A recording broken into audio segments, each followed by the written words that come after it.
Bonjour Daniela. Bonjour Eric. Je suis heureux de partager ce moment avec toi. J'aimerais aussi vous souhaiter une bienvenue à vous qui nous suivez sur Internet. Alors, tu es une spécialiste de l'Ancien Testament et Maintenant, lorsque nous allons lire ta parole, réfléchir sur cette promesse, sur cette alliance que tu as dans notre histoire, sois à nos côtés. Au nom de Jésus-Christ, Amen. Amen. Alors, peut-être pour commencer sur la Genèse, hein, ce livre qui raconte un peu le commencement, le début de notre humanité, je voulais qu'on commence peut-être par lire le premier chapitre au verset 26 et 27. Après que Dieu ait créé justement cette terre avec tout ce qui s'y trouve, il crée l'homme.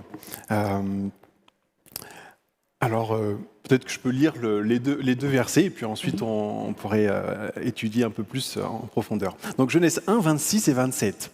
Dieu dit : « Faisons les humains à notre image, selon notre ressemblance, pour qu'ils dominent sur les poissons de la mer, sur les oiseaux du ciel, sur le bétail, sur toute la terre et sur toutes les bestioles qui fourmillent sur la terre. Dieu créa les humains à son image, il les créa à l'image de Dieu. Hommes et femmes, il les créa. » Alors, je ne sais pas un peu comment toi tu observes ce texte, qu'est-ce qui te frappe ? Moi, ça me questionne toujours le fait que l'homme a été créé à l'image de Dieu. C'est quelque chose de, à mon sens, extraordinaire, mais qu'est-ce que ça signifie finalement être créé à l'image de Dieu ? Oui, c'est une question fondamentale, intéressante. En fait, l'image de Dieu revient dans le texte. C'est vraiment important. Être créé à l'image de Dieu.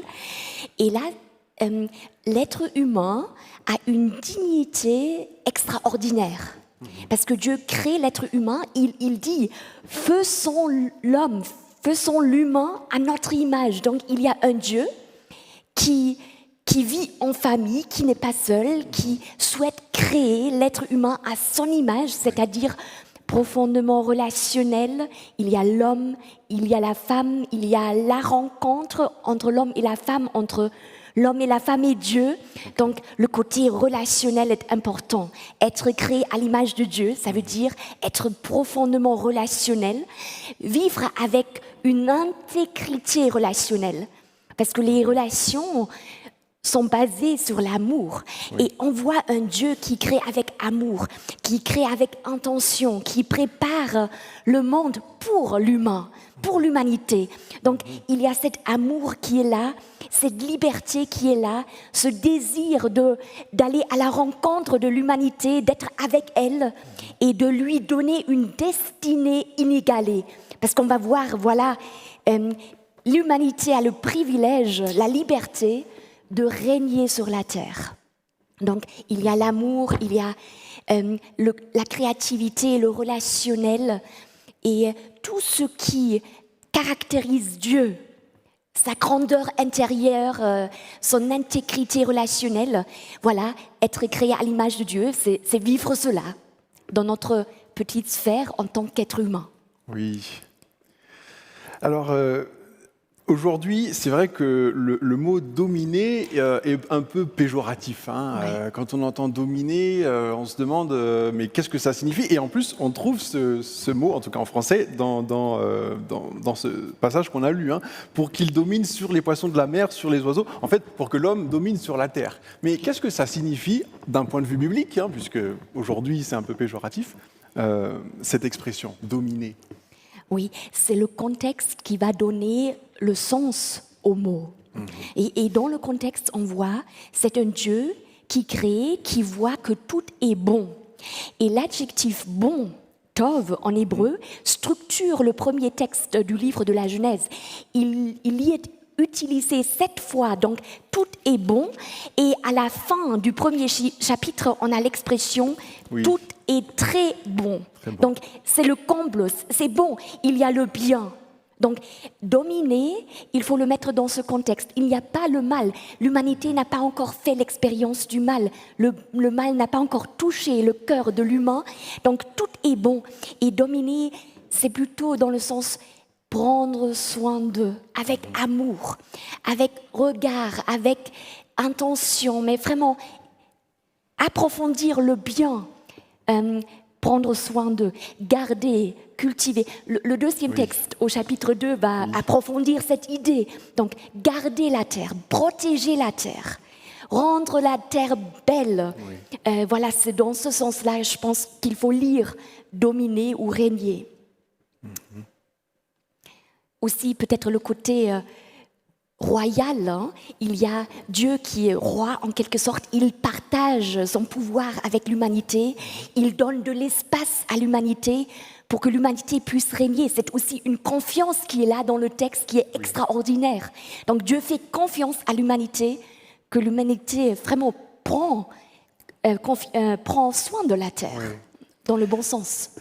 Oui, c'est intéressant ce que tu dis, parce que si l'homme a été créé à l'image de Dieu, en quelque sorte, il est appelé aussi à l'imiter, entre guillemets, à faire comme lui, à faire comme Dieu fait. Hein. Et c'est vrai que Dieu, comme tu l'as dit, hein, il prend soin, il prépare cet habitat de façon paradisiaque, hein, pour l'homme. Et puis l'homme, du coup, maintenant, est appelé aussi à calquer son attitude sur celle de Dieu, dans le sens que tu disais, voilà, de prendre soin, de faire du bien, de dominer. Hein. Donc dominer, si j'ai bien compris, dans le texte biblique, c'est prendre soin, faire du bien à l'autre. En tout cas, le puissant est celui qui fait du bien à celui qui est, entre guillemets, plus faible ou en dessous. Oui, tout à fait. C'est aussi être responsable. Responsable. C'est aimer. Aimer, je pense que c'est le verbe qu'il faut aussi utiliser ici. Aimer la terre, protéger, prendre soin, être responsable. Et c'est lui qui a la liberté de régner, c'est vrai, c'est lui qui prend soin de l'autre. D'accord. Donc effectivement, alors on ne l'a pas lu, mais c'était dans le verset 28. Hein, donc Dieu les bénit, Dieu leur dit « Soyez féconds, multipliez-vous, remplissez la terre et soumettez-la. Dominez sur les poissons de la mer, sur les oiseaux du ciel et sur tous les animaux qui fourmillent sur la terre. » Donc c'est vrai qu'il y avait ces deux mots-là, hein, dominer et soumettez-la. Donc là c'est la même, je pense la même idée. Hein, soumettre aujourd'hui c'est pareil.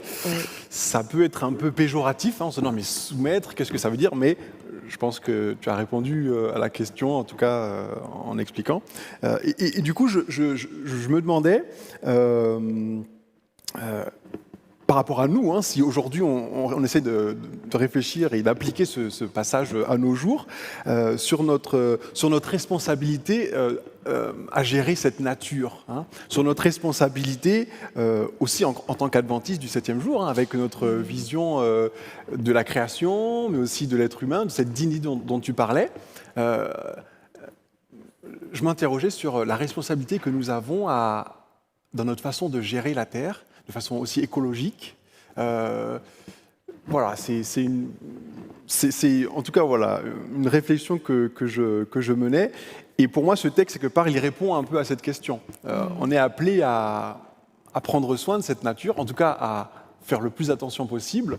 Je ne sais pas, toi, qu'est-ce que tu en penses sur cet aspect-là, mais c'était en tout cas ma lecture.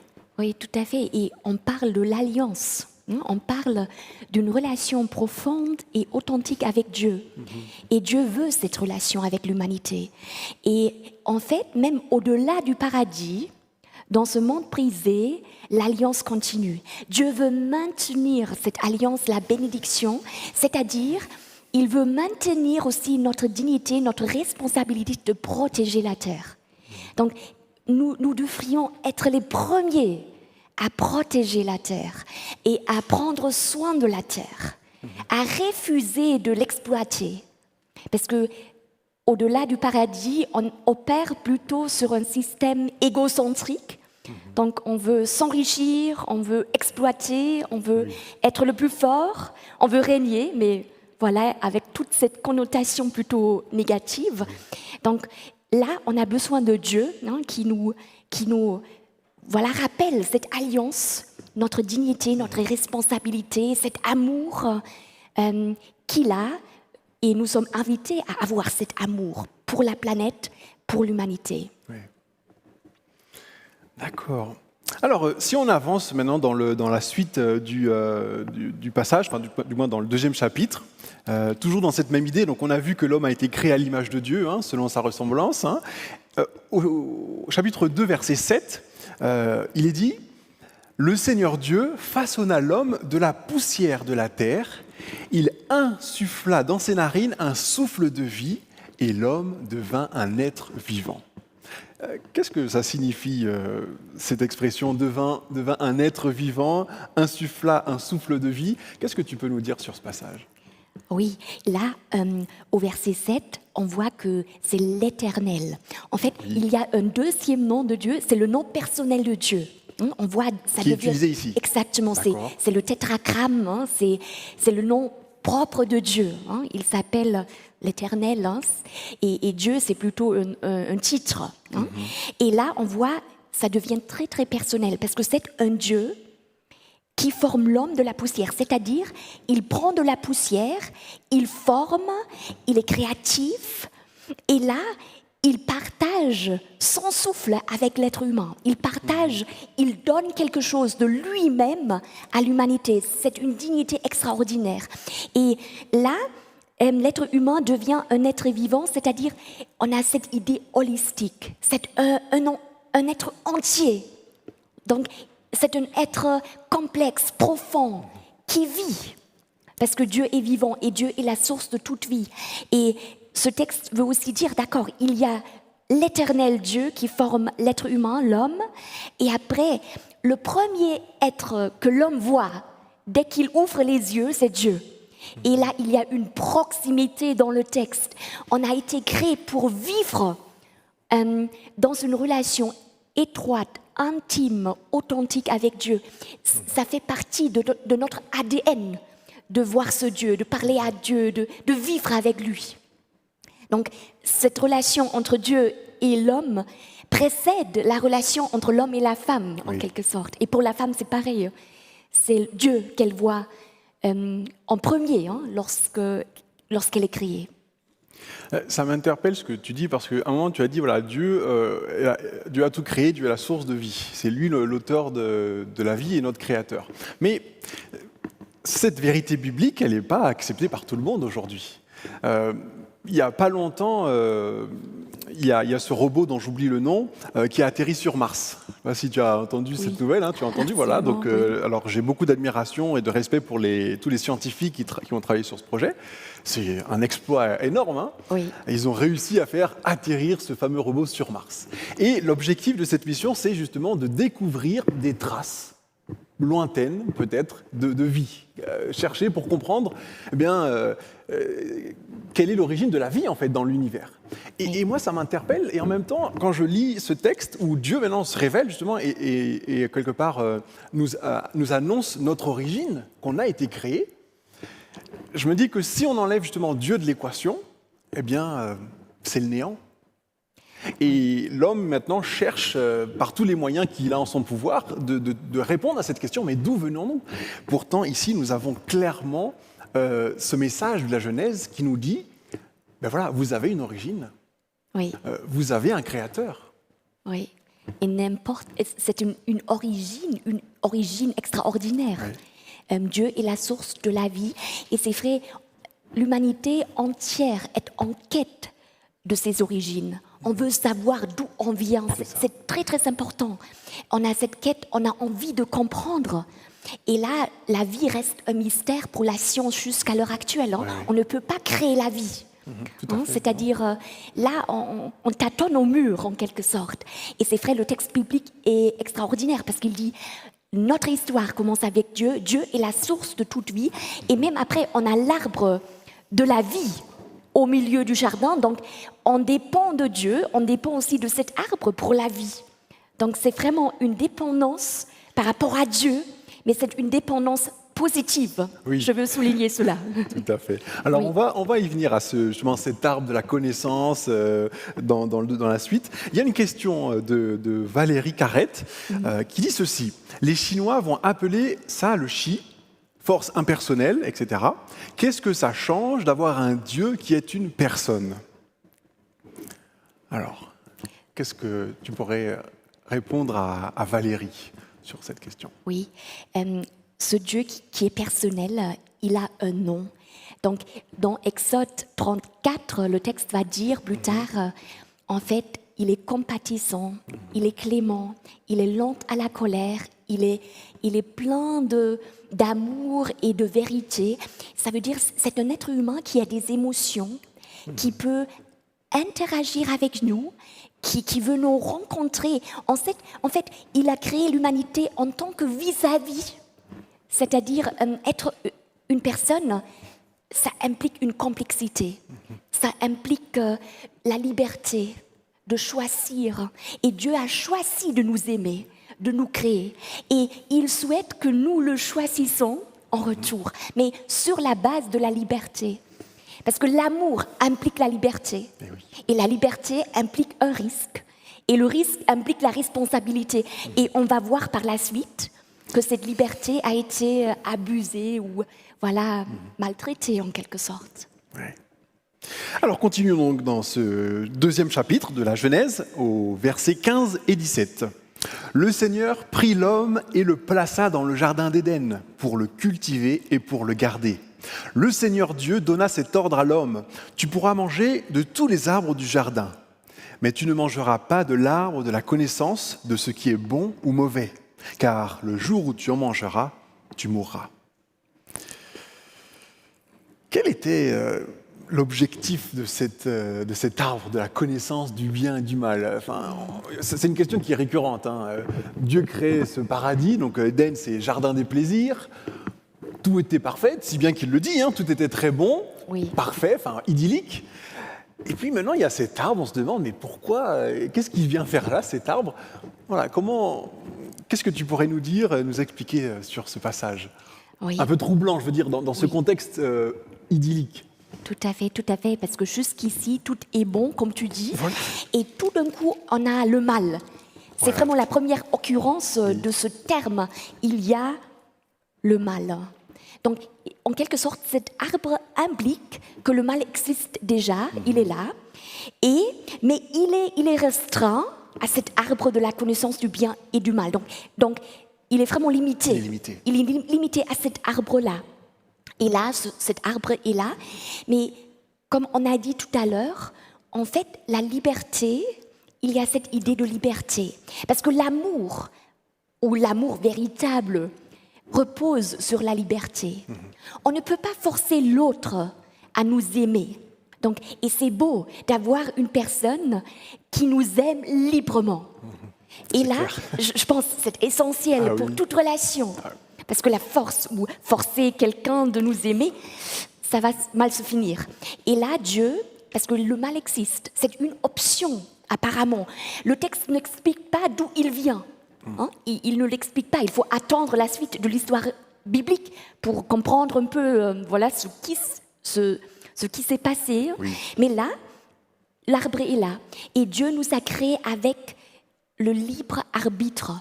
Et ce libre arbitre, même au-delà du paradis, fait ses ravages jusqu'à l'heure actuelle. On est libre. On est libre.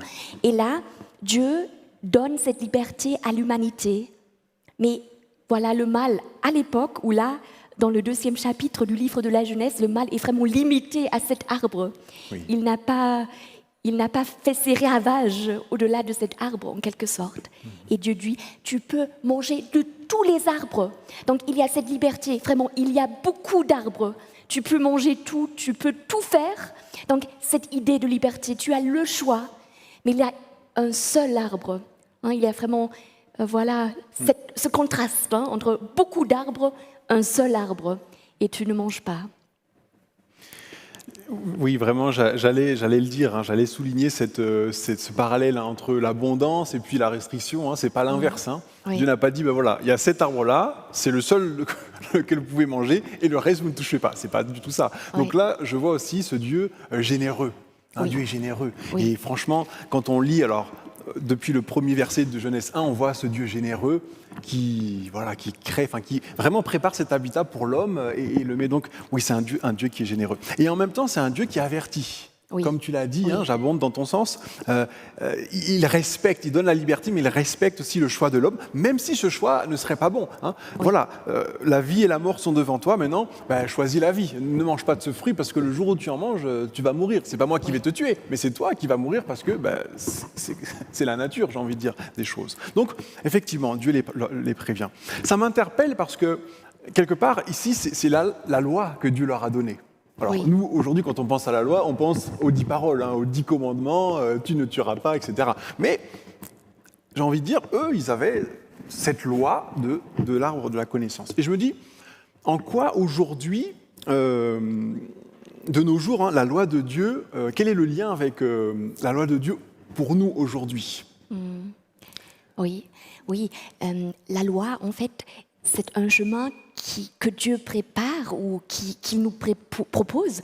En fait, même au-delà d'Éden, cette loi est là. On a été créé pour cette loi, en quelque sorte. Et Dieu, pour préserver notre liberté dans ce monde prisé, ambivalent, il nous donne cette loi en tant que don. Je vois la loi, et peut-être la Torah, c'est plutôt le cheminement, ou un chemin à emprunter, où on peut vivre, où on peut avoir la liberté. Et c'est vraiment 10 paroles. Le texte parle de 10 paroles qui préservent notre liberté parce qu'on a été créé pour la liberté, 10 paroles qui nous enseignent, qui nous réapprennent l'amour parce qu'on a été créé pour l'amour. Donc c'est là, on a été créé pour cette loi et Dieu souhaite qu'on peut continuer de vivre cette dignité pour laquelle il nous a créés. Donc cette loi, c'est quelque chose de très très positif dans la perspective biblique. Voilà, liberté, amour, épanouissement et le relationnel qui en dépend. Donc, pour résumer ce que tu as dit, si j'ai bien compris, la loi, quelque part, c'est comme un cadre de vie dans lequel on est libre. Et de façon concrète, on pourrait faire un parallèle concret en disant la Terre, par exemple, c'est notre cadre de vie. Si je veux aller dans l'espace sans tout l'équipement qu'il me faut, je vais mourir. Donc je ne peux pas dépasser les limites de la liberté. Alors qu'aujourd'hui encore, il me semble que l'idée un peu qu'on veut nous faire croire ou nous convaincre de la liberté, c'est que je peux faire tout ce que je veux, comme je veux, quand je veux, et du coup, plus de limites. Mais la réalité, et sans parler de choses spirituelles ou de religion, mais c'est qu'il y a un cadre. Oui. Si je ne respecte pas les lois de la nature, je vais en subir les conséquences. Donc ce n'est pas nouveau, comme tu le dis, cette loi de Dieu. Et ce n'est pas non plus négatif. Oui, Donc, oui. Et tout à l'heure, on a parlé de l'intégrité relationnelle. Et lorsque cette intégrité relationnelle est brisée ou bafouée, il y a la souffrance. Donc Dieu souhaite, je pense, nous réapprendre l'amour et cette intégrité relationnelle pour qu'on puisse vivre ensemble. Et le fait de vivre ensemble nous pose problème. Il y a beaucoup de souffrances. Les souffrances les plus atroces sont les souffrances émotionnelles, relationnelles. Et donc, c'est un Dieu qui désire maintenir cette alliance, cette relation avec l'humanité pour que l'humanité puisse vivre ensemble, puisse vivre l'amour, la liberté, malgré tout. Malgré tout. Alors, continuons dans la lecture, maintenant au 3e chapitre de la Genèse. On peut lire justement qu'est-ce qui s'est passé autour de cet arbre, de la connaissance. Donc, on pourrait lire peut-être les versets 1 à 13, donc peut-être ce passage pour approfondir. Alors, Genèse 3, le serpent était le plus avisé de tous les animaux de la campagne que le Seigneur Dieu avait fait. Il dit à la femme, « Dieu a-t-il réellement dit ? Vous ne mangerez pas de tous les arbres du jardin ?» La femme dit au serpent, « Nous pouvons manger du fruit des arbres du jardin. Mais quant au fruit de l'arbre qui est au milieu du jardin, Dieu a dit, « Vous n'en mangerez pas. Vous n'y toucherez pas, sinon vous mourrez. » Alors le serpent dit à la femme, « Pas du tout, vous ne mourrez pas.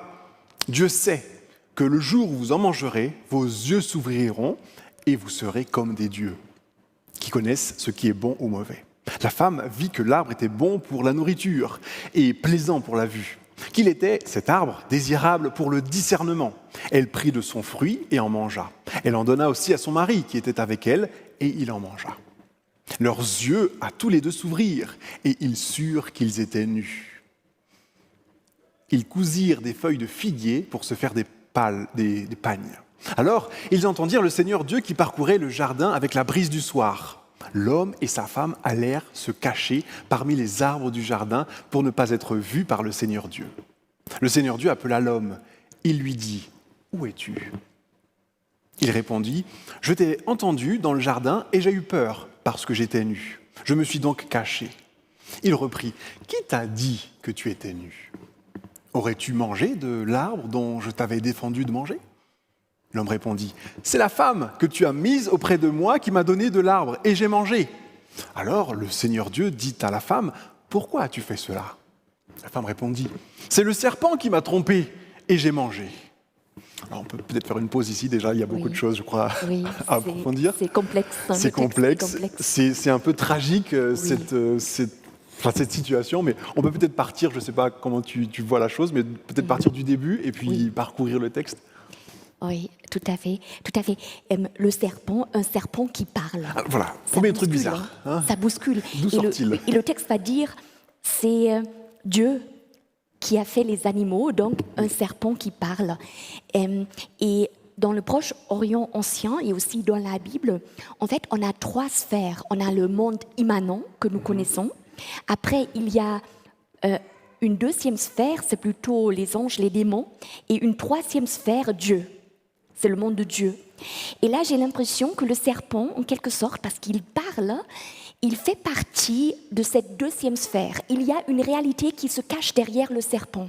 Il y a un sens plus profond derrière le serpent qui parle. Parce que Adam, au chapitre 2, avait nommé les animaux. Donc là, les animaux ne parlent pas.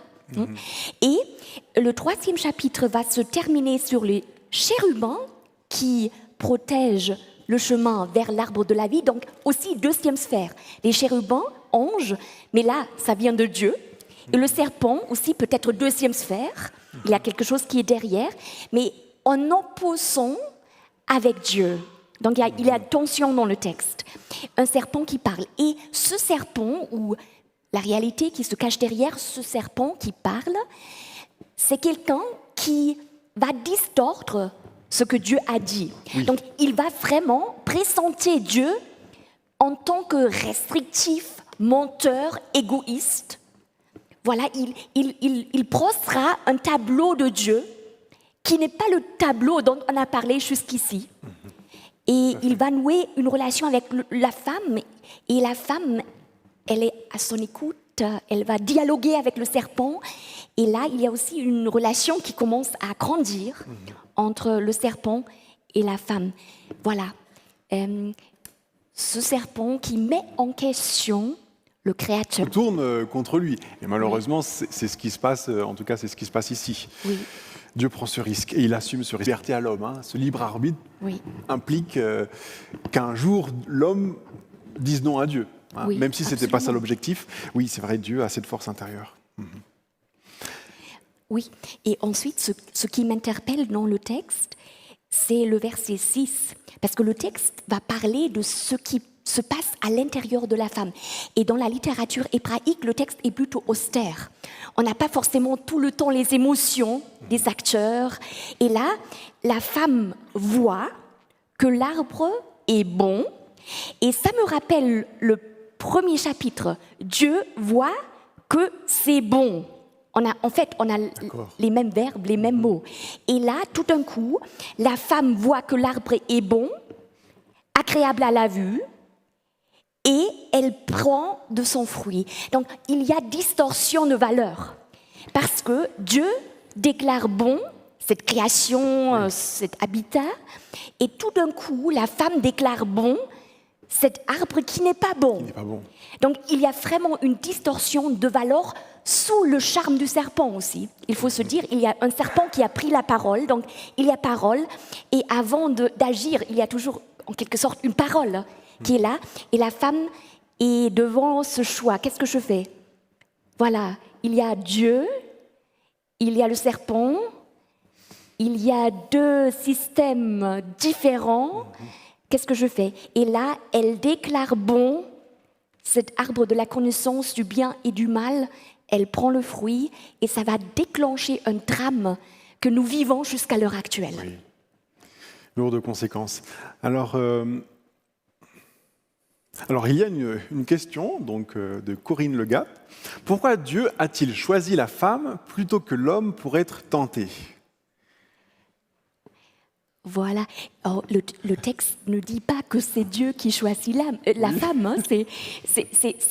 En fait, le texte dit ce qu'il s'est passé en quelque sorte. Hein. C'est pas Dieu c'est la femme qui est là devant cet arbre, apparemment seule.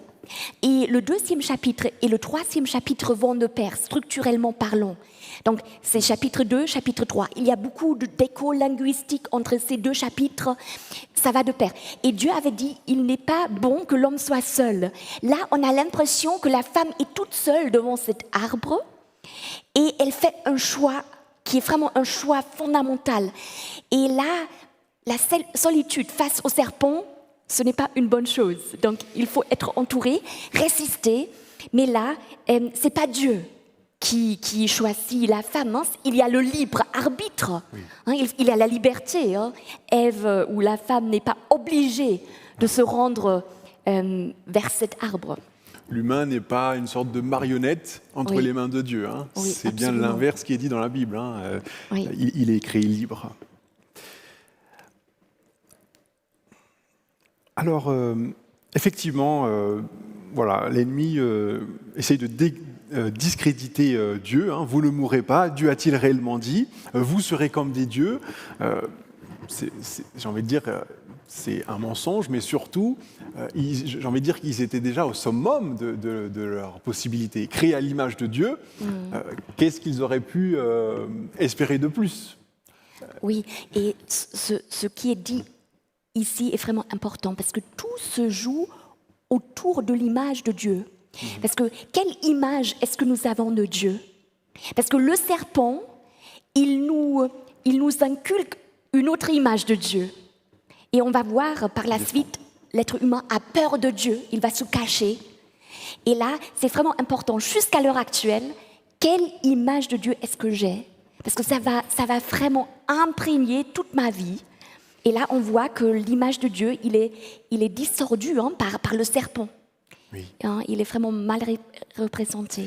Donc voilà, elle a pris ce fruit, lui aussi, leurs yeux s'ouvrent. Hein, alors on comprend que ce n'est pas une bonne nouvelle parce que ils ont vu qu'ils étaient nus, ils ont peur tout de suite. Hein, et quand Dieu vient après, la première réaction c'est la peur. Donc là, on sent que l'atmosphère a changé. Il y a eu quelque chose, il y a une cassure qui fait que maintenant l'homme, le texte dit que Dieu parcourait au verset 8 le jardin, donc on peut penser que c'était une habitude quelque part, qu'il avait l'habitude d'être en relation, mais là maintenant, voilà, au lieu de cette relation normale, authentique, maintenant c'est la peur. Et Dieu cherche l'homme. J'aime beaucoup le passage au verset 9. Dieu appelle l'homme et lui dit « Où es-tu » Oui. Ça, c'est interpellant quand même. Dieu ne sait-il pas où est l'homme ? Il le sait. Mais là, on voit un Dieu pédagogue. C'est quelqu'un qui n'est pas narcissique.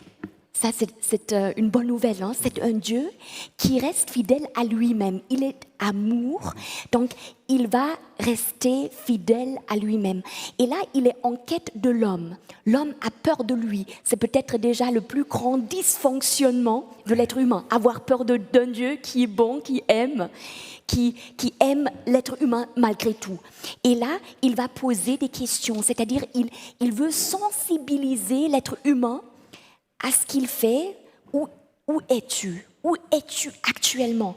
Ce sont les vraies questions qu'il faut se poser. Et d'ailleurs, l'homme, il ne répond pas forcément à cette question. Il évite de faire face à ces questions. Il y a 4 questions qui jalonnent le texte. Oui. Et Dieu, il ne fait pas de reproches. Il va à la rencontre de l'être. Il est patient. Il doit souffrir, c'est clair. Il y a une rupture de relation. Il y a la confiance, en quelque sorte. Elle a été brisée. Mais il n'est pas narcissique. Il ne va pas s'éclater en colère. Hein. Il ne va pas dire « Oh, vous m'avez remis en question ». Non, il reste humble. Il reste aux côtés de l'humanité. On va le voir par la suite. Oui.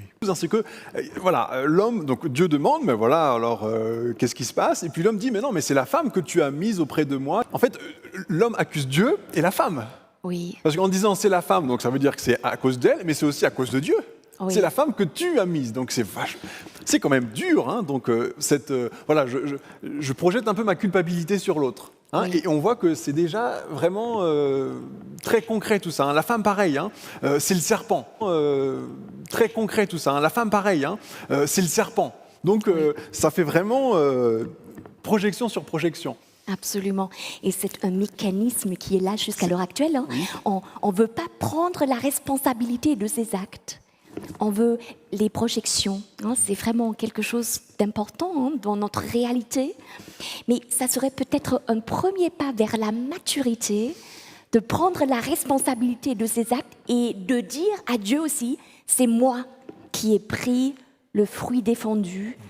J'en porte la responsabilité. Sauve-moi. Restaure-moi. Mais voilà, mais on voit dans le texte, Dieu fait le premier pas. L'être humain se cache. Il faut aussi sortir de sa cachette pour répondre à l'appel de Dieu et dire où est-ce que je suis? Oui, c'est moi qui ai pris le fruit. C'est fondamental ce que tu dis, et j'aime beaucoup. Hein, tu dis Dieu fait le premier pas. Oui. Ça, c'est très biblique, en fait. Hein, quand on regarde vraiment, que ce soit dans l'Ancien Testament ou dans le Nouveau Testament, c'est Dieu qui prend l'initiative. Oui. Et dans le Nouveau Testament, particulièrement dans tout le Nouveau Testament, mais dans les lettres de Paul, hein, Dieu est l'auteur de cette réconciliation. Oui. Et ça, c'est quand même c'est extraordinaire. Enfin, si on prend un exemple concret, si par exemple, toi et moi, on est en conflit, et puis, je ne sais pas, peut-être je t'ai offensé, je t'ai fait du mal, et puis, la logique voudrait que je vienne vers toi pour te présenter mes excuses, et puis pour essayer de rétablir notre relation. Oui. Mais là, c'est pas moi qui viens vers toi, c'est toi qui viens vers moi. Alors que tu es innocente, alors que tu ne m'as pas offensé, c'est toi qui viens pour se réconcilier. Et en fait, c'est ce que Dieu fait. En Jésus-Christ, c'est Dieu qui nous a réconciliés avec lui, alors qu'on était des pécheurs, alors qu'on n'était même pas allés vers Dieu. Eh bien voilà, Dieu est innocent, il n'est pas responsable de la désobéissance de l'homme, mais pourtant, déjà ici dans la Genèse et aussi dans la suite, Dieu prend cette initiative. Ça me semble vraiment extraordinaire, ce Dieu qui... Et j'ai envie d'ajouter, en fait, l'humanité va partir en exil. Hein, l'humanité est en exil, il y a l'errance, les épines, le désert. Les conséquences de sa décision de prendre le fruit défendu. Et on va voir un Dieu qui, lui aussi, il va partir en exil dans ce monde brisé où le mal fait ses ravages. Et il va s'exiler librement pour aller à la rencontre de l'humanité. Et en fait, comme tu dis, c'est lui qui fait le premier pas. Et le Christ est l'image du Dieu invisible, c'est-à-dire il vient pour nous rappeler notre dignité et nous rappeler, voilà, comment vivre cette image de Dieu. Il est l'image du Dieu invisible. Donc, et le Nouveau Testament va préciser, Dieu veut restaurer cette image en nous qui a été brisée. Donc, quel Dieu hein? Il se laisse mettre en question. Il va à notre rencontre, il part en exil, il meurt sur la croix, hein, il donne sa vie, il veut maintenir cette alliance à tout prix, avec amour et liberté. Et j'ai même envie de dire, on avait bien besoin d'un Dieu comme celui-là pour être sauvé. Oui. Parce qu'autrement, ce serait terrible hein, pour nous. Heureusement que Dieu est comme il est, parce que... Et je dirais que tout être humain sur notre planète rêve d'un Dieu comme ça. On aspire à quelqu'un comme ça. Oui. Et c'est parce qu'on est tiraillé entre la réalité dans laquelle on vit, où les choses ne fonctionnent pas très bien, et nos aspirations les plus profondes. Et même des siècles de l'histoire de l'humanité n'ont pas pu abolir notre aspiration à la justice, à l'amour, etc. Mais on vit dans ce monde qui n'est pas aimant. On vit dans ce monde où il y a l'injustice. Mais quand même, il y a quelque chose en nous, que Dieu a mis en nous, qui aspire à un monde meilleur et à un Dieu qui est comme le Dieu qui se révèle dans la Bible. Oui, je ne peux pas m'empêcher de prendre ce psaume, justement, le psaume 89, verset 15, qui dit justement comment est le gouvernement de Dieu. Je le cite, La justice et l'équité sont la base de ton trône. La fidélité et la loyauté se tiennent devant toi. Voilà, donc la justice et l'équité forment la base du gouvernement de Dieu. Et ça, c'est extraordinaire, c'est une bonne nouvelle. Oui. Et pour faire justement le lien avec ce que tu dis, nos aspirations, j'aspire à cette justice, le cri que justice soit faite, c'est un cri profond dans le cœur humain. Eh bien, voilà, la Bible nous révèle que ce Dieu est comme cela. Oui. Le gouvernement de Dieu est juste et il réussira à convaincre quelque part les hommes et l'univers qu'il est réellement juste, puisque on sait que c'est le conflit entre Jésus et Satan qui fait que cette loi de Dieu a été justement contestée, comme tu le disais, remise en question, contestée. Oui.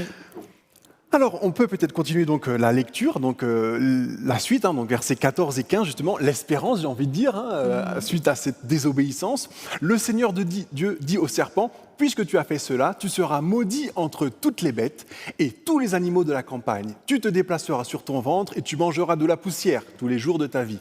Je mettrai de l'hostilité entre toi et la femme, entre ta descendance et sa descendance. Celle-ci t'écrasera la tête et tu lui mordras le talon. » Oui. Oui, une lueur d'espoir. Une lueur d'espoir. Dans ce texte, absolument. Et le verset 14 va dire, d'accord, le serpent marchera sur son ventre. En quelque sorte, Dieu limite le champ d'action du serpent aussi. Il met des limites en quelque sorte. Le serpent marchera sur son ventre, il mangera de la poussière. Donc la poussière aussi, c'est un mot récurrent dans Genèse 2, 3. Et après, donc, cette idée que Dieu met inimité entre toi et la femme, en quelque sorte, il y a la possibilité de la résistance à l'égard du serpent. La femme, sous le charme du serpent, voilà, elle prend le fruit. Et le texte est clair, mais ce serpent, en réalité, c'est un ennemi. Il faut mettre de l'inimité entre toi et le serpent. Mais cette possibilité de résister au charme du serpent, c'est une bonne nouvelle. La résistance est possible. La liberté de regagner sa liberté est à la portée de l'humanité. Parce que l'ennemi, on va voir, c'est plus la liberté. C'est plutôt l'esclavage. On perd la dignité royale. On perd cette liberté. Et donc Dieu va dire, non, non, non, non. Il y aura un échappatoire au drame. Et il y a la postérité. La postérité, ça va jouer un rôle important dans la pensée biblique, la postérité. Ensuite, le Nouveau Testament va dire, mais la postérité par excellence, c'est le Christ, c'est Dieu qui s'exile, qui devient un être humain, qui accepte la vulnérabilité, la fragilité, qui nous révèle le vrai visage de Dieu. Et là, c'est la postérité. Et là, il y a aussi cette idée d'un conflit douloureux. Parce que le serpent, il va écraser, en quelque sorte, le talon. Le serpent, oui, va Oui, mordre le serpent, talon. pardon, exactement. Le serpent, il va écraser le talon et il y a quelqu'un qui va écraser la tête du serpent. C'est douloureux. Les mots sont forts. C'est écrasé. Oui. Il y a la douleur, il y a la souffrance. Il y a un conflit qui se dessine à l'horizon. Et on va voir par la suite du texte, c'est Dieu qui va souffrir. C'est Dieu qui aura le talon écrasé. Ça va faire mal à Dieu. Il va porter la responsabilité en tant que créateur jusqu'au bout. Il reste fidèle à lui-même. Et l'amour le pousse, la justice le pousse à donner sa vie pour l'humanité, pour maintenir l'alliance jusqu'au bout. Donc l'homme, lui, n'est pas fidèle, mais Dieu, lui, il est fidèle. Il est fidèle tout le long de cette histoire. Alors, il y a une citation dans Patriarches et prophètes que j'ai relevée d'Ellen White, qui parle un peu justement de ce conflit entre le bien et le mal, entre Jésus et Satan par rapport à cette loi de Dieu, justement. Et elle dit ceci, pages 47 et 48, « Dès le début, le grand conflit a porté sur la loi de Dieu. Satan a prétendu que le Seigneur est injuste, sa loi imparfaite, et que le bien de l'univers exige sa révision. En l'attaquant, le grand rebelle visait à renverser l'autorité de son auteur. La suite du conflit montrera si les divins statuts sont défectueux et doivent être amendés, ou s'ils sont parfaits et immuables. Le simple fait que Jésus-Christ a payé la peine du péché prouve d'une façon concluante et définitive que la loi divine est immuable, que Dieu est juste, miséricordieux, prêt au sacrifice, et que sous son administration, entre le pardon d'une part et la justice infinie de l'autre, l'harmonie est parfaite. Oui. Justice, amour, la loi aussi, cette loi qui est immuable. Oui. Oui, vas-y. parce que le monde pour lequel nous avons été créés repose sur la loi, en quelque sorte. Hein, on aspire à cette réalité.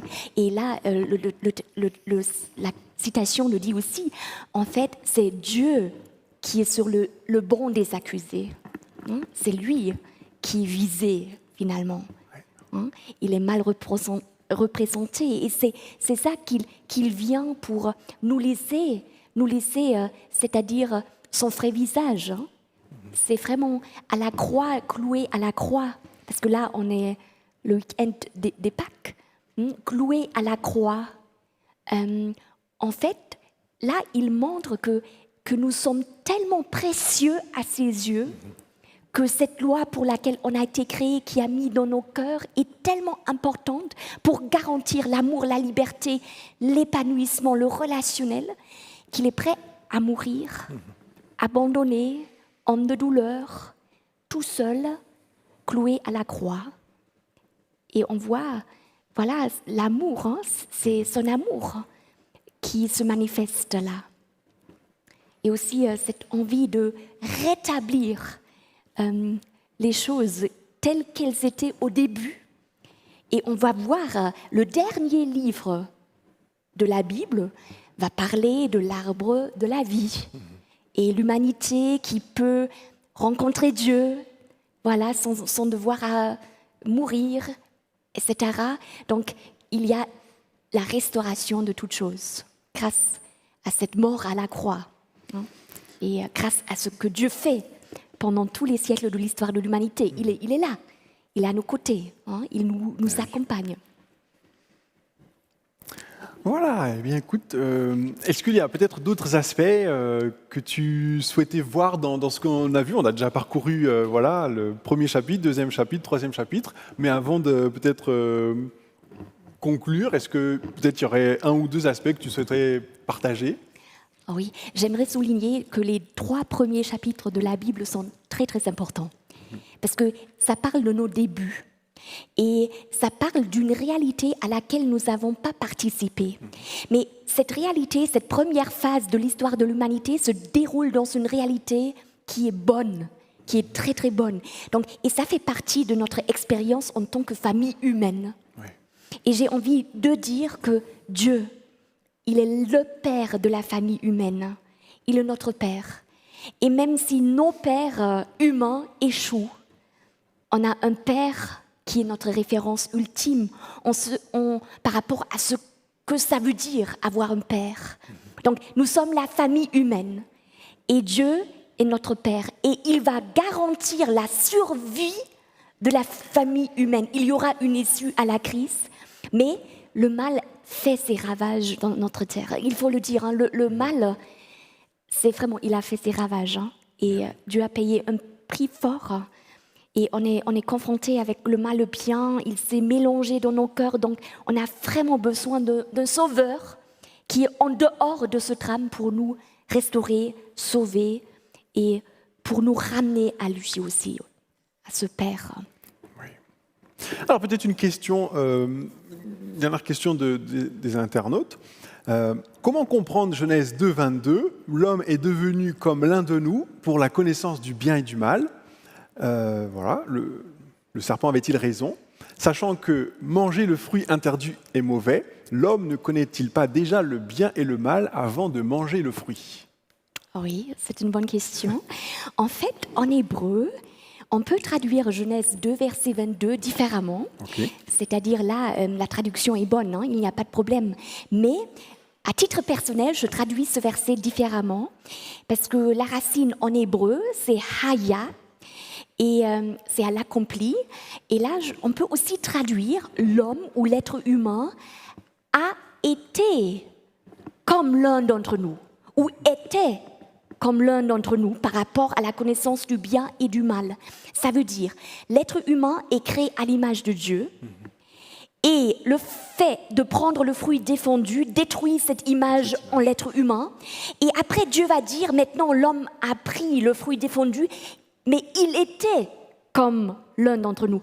Par rapport aussi à la connaissance du bien et du mal, parce que l'arbre est là. Et là, Dieu aussi, il sait que le mal est une réalité. Mais il est en dehors du fait d'avoir été touché par le mal. Et l'humanité, avant de prendre le fruit aussi, l'arbre de la connaissance du bien et du mal, il est là. Mais l'être humain n'a pas encore été touché par le mal. Donc il y a quand même cette conscience, il y a quelque chose. Mais après avoir pris le fruit défendu, le mal touche le cœur de l'être humain. Il y a beaucoup qui s'effritent. Donc la relation avec Dieu, la relation avec l'autre, la relation à l'égard de soi-même, la relation avec la création, tout est bousculé et on a besoin de la guérison de tout cela. Et là, j'ai envie de dire, moi, à titre personnel, je traduis Genèse 2, verset 22, l'homme était comme l'un d'entre nous. Oui. Donc c'est Genèse 3 par contre. C'est Genèse 3, 22. Oui, exactement, oui. Genèse 3. Voilà, oui, Genèse 3. C'était mal affiché, mais voilà. Absolument. Donc a été comme l'un de nous. Oui, tout à fait. Et après, il faut restaurer cette image perdue, brisée.